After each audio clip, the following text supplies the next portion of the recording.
नमस्कार, आप देख रहे हैं बिहार एक्सप्रेस। बात होगी बिहार की तमाम खबरों की एक्सप्रेस अंदाज में। पूर्णिया सांसद पप्पू यादव के खिलाफ आचार संहिता उल्लंघन का मामला दर्ज किया गया। वैशाली के सहदेई में बाढ़ प्रभावितों को बांटे गए पैसे, दर्ज की गई एफआईआर।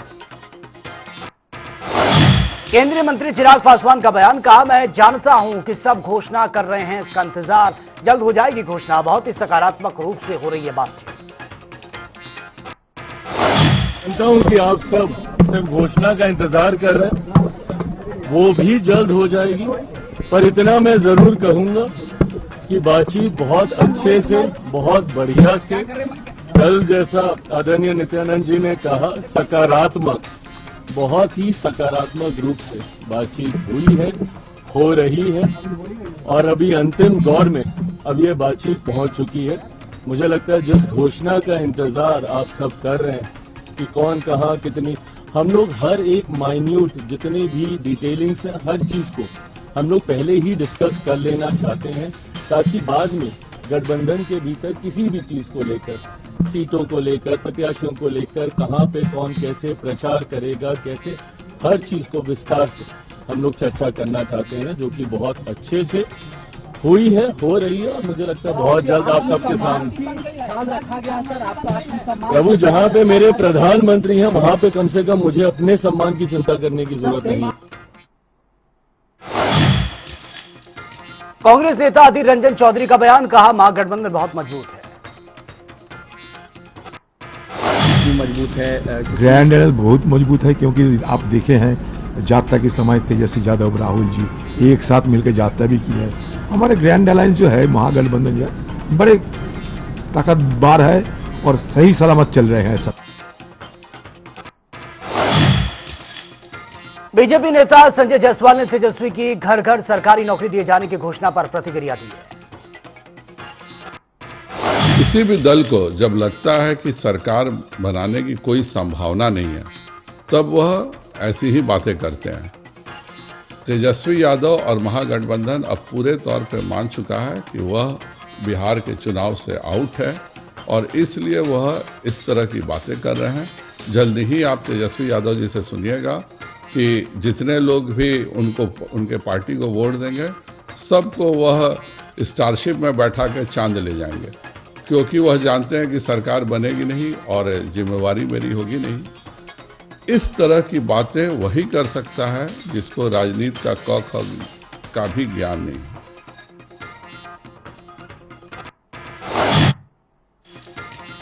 कांग्रेस नेता अशोक गहलोत का बयान, कहा महागठबंधन का जल्द आएगा घोषणा पत्र।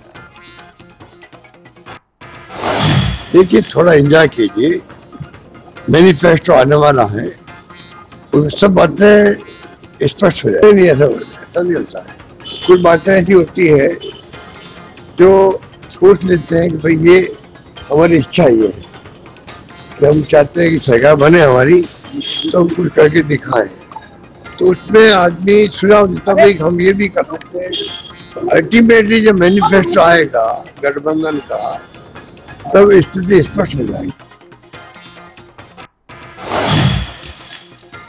केंद्रीय मंत्री हर्ष मल्होत्रा ने तेजस्वी यादव के बयान पर पलटवार किया, कहा वे अपने जंगल राज के याद करें। जितना बिहार में विकास पिछले 20 साल में हुआ है, उतना कांग्रेस के किसी भी प्रदेश में पूरे 65 सालों में नहीं हुआ। उसका उदाहरण कांग्रेस के लोग दें। हमारे पास तो 1000 से ज्यादा बातें हैं बताने के लिए। नीतीश जी के नेतृत्व में बिहार का कितना विकास हुआ है। आज बेगूसराय से यहाँ आने में 2 घंटे लगते हैं, उनके लालू जी के राज में 8 घंटे 7 घंटे लगा करते थे।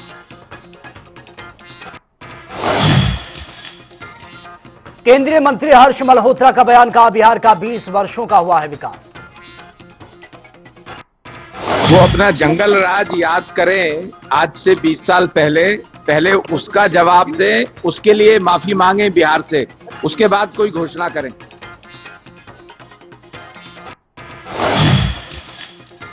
एलजेपी प्रदेश अध्यक्ष राजू तिवारी का बयान, कहा तेजस्वी यादव का हर घर रोजगार देने का वायदा संभव।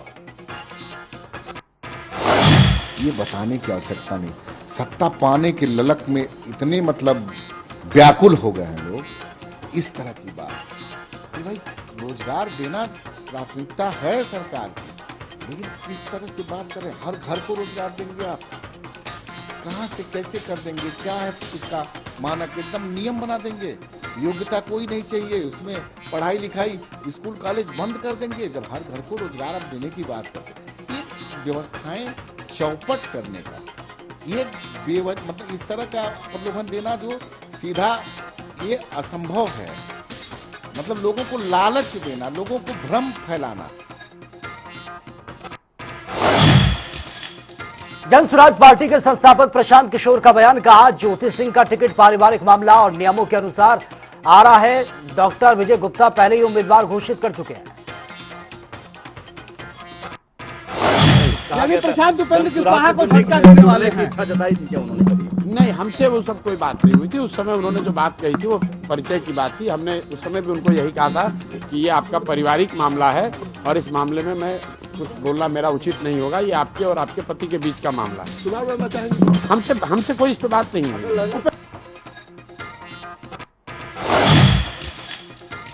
निर्दलीय सांसद पप्पू यादव का बयान, कहा सीएम पद के लिए दावेदारों के बावजूद गरीबों की मदद करना उनकी प्राथमिकता है।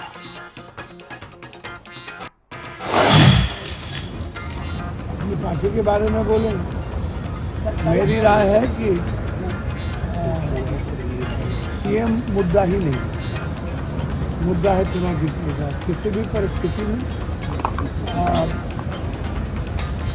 हमारे नेता जो अत्यंत पिछड़ी जाति का जो मुद्दा है और जो कल 20 वर्ष का जो 20 सालों का जो हमारे नेता अशोक गहलोत जी और हमारी पार्टी ने जो चार्जशीट किया, हम उसी मुद्दों पर जाएंगे बिहार में।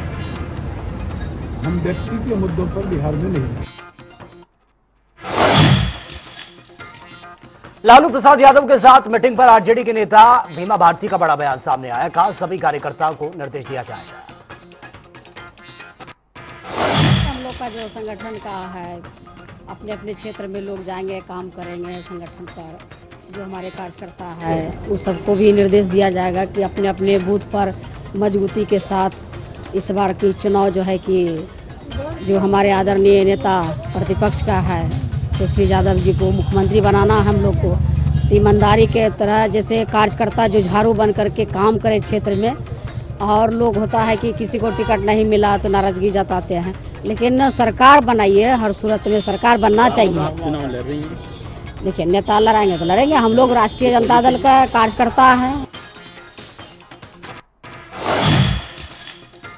आरजेडी नेता शक्ति सिंह यादव का बयान, कहा संसदीय दल की मीटिंग में सभी सदस्यों ने राष्ट्रीय अध्यक्ष लालू प्रसाद यादव को गठबंधन और सीटों के बंटवारे के लिए पूरी तरह से अधिकृत किया।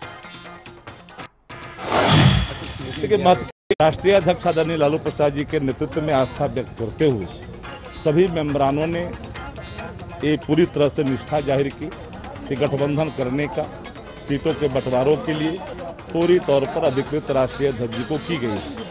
आदरणीय तेजस्वी प्रसाद यादव जी जो नेतृत्व कर रहे हैं, जिनके पर्ण उनके साख जो हैं बिहार की आवाम में है।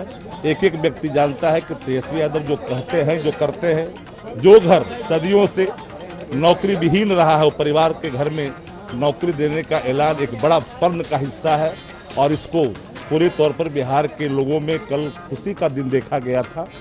और हमारी पार्टी ही नहीं बल्कि हमारे नेता और राष्ट्रीय अध्यक्ष दोनों ने अपनी नीतियों से कभी कॉम्प्रोमाइज नहीं किया। आरजेडी नेता भाई वीरेंद्र बोले कि सभी अधिकार राष्ट्रीय अध्यक्ष को कर दिए गए अधिकृत। पार्लियामेंट्री, चाहे स्टेट पार्लियामेंट्री हो, स्टेट पार्लियामेंट्री हो या सेंट्रल पार्लियामेंट्री, हम लोगों ने सारा अपना अधिकार राष्ट्रीय अध्यक्ष जी को अधिकृत कर दिया है। अब हम लोगों ने विश्वास जताया है कि जो भी राष्ट्रीय अध्यक्ष का निर्णय होगा, पार्टी के हर 243 जहां विधानसभा है, गठबंधन करने का भी हम लोगों ने अधिकार दिया है और अपने पार्टी के उम्मीदवारों का चयन करने का भी उम्मीदवार दिया है और हर कोई जिसको मिलेगा उसकी मदद करने के लिए। जनसुराज पार्टी अध्यक्ष प्रशांत किशोर का बयान, कहा ज्योति सिंह के साथ हुए अन्याय को देखा, पार्टी किसी पारिवारिक मामले में नहीं। ज्योति जी ने बताया यहाँ ये आई थी, यहाँ आई है और ये बिहार के एक शहरी के तौर पर, एक महिला के तौर पर यहाँ आई हैं। हम लोग उदय सिंह जी जो पार्टी के प्रेसिडेंट हैं, किशोर कुमार मुन्ना जी और सुधीर शर्मा जी, मैं, 4 लोग हम लोग इनकी बातों को हम लोगों ने सुना है। सबसे पहले तो इन्होंने चुनाव लड़ने की कोई बात नहीं करी है। चुनाव लड़ना, टिकट पाना, मुझे ऐसा जो बातचीत से लगा ये उनका उद्देश्य नहीं है और उसको लेकर कोई बातचीत नहीं हो।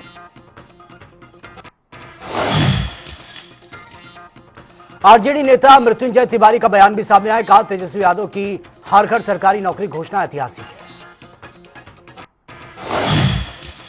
घोषणा की है 2020 में 10 लाख नौकरी का वादा था। इसके पहले तो कोई नौकरी रोजगार पर मुद्दे पर बात ही नहीं करते थे। ये तेजस्वी जी ने पूरे देश में एजेंडा सेट कर दिया तो हर राज्यों में और देश के चुनाव में नौकरी की बात होने लगी। इस बार तेजस्वी जी ने ऐसा बाउंसर मारा है कि विरोधी चारों खाने चित हैं। खुद ही हिट विकेट होकर एनडीए आउट हो जाएगी। हर घरों में जहां एक भी सरकारी नौकरी में नहीं है, उनमें सरकारी नौकरी उन्हें दी जाएगी। मंत्री अशोक चौधरी ने आरजेडी की हर घर में सरकारी नौकरी दिए जाने की घोषणा की, यह प्रतिक्रिया अपनी दी है। सब तो देखिए यार, ये सब चुनावी जिसको बोलते हैं, जिसको है बुलबुला है, लेकिन आरजेडी के लोगों के प्रति क्या प्रदेश में भाव है और उन लोग क्या चाहते हैं, लोग क्या चाहते हैं, वो इम्पोर्टेंट है ना। ये सब जो बातें कहा जा रहा है कि हम हर घर में देंगे, जिसमें बेरोजगारी नहीं है वहाँ रोजगार क्रिएट करेंगे, सब मतलब चुनावी जिसको बोलो स्टंट है ये सब। बट है कि प्रदेश के लोगों को ये पता है कि Nitish Kumar is a stable person, he does a stable, एक स्टेबल सरकार चलाते हैं और एक सिस्टमैटिक सरकार चलाते हैं। सिर्फ नौकरी के बदौलत ये चाहते हैं कि किसी तरह से हम एक सनसनी फैलाने के काम करें कि हम नौकरी देंगे। तो फिलहाल बिहार बुलेटिन में इतना ही, लेकिन जनता टीवी पर खबरों का सिलसिला लगातार जारी है।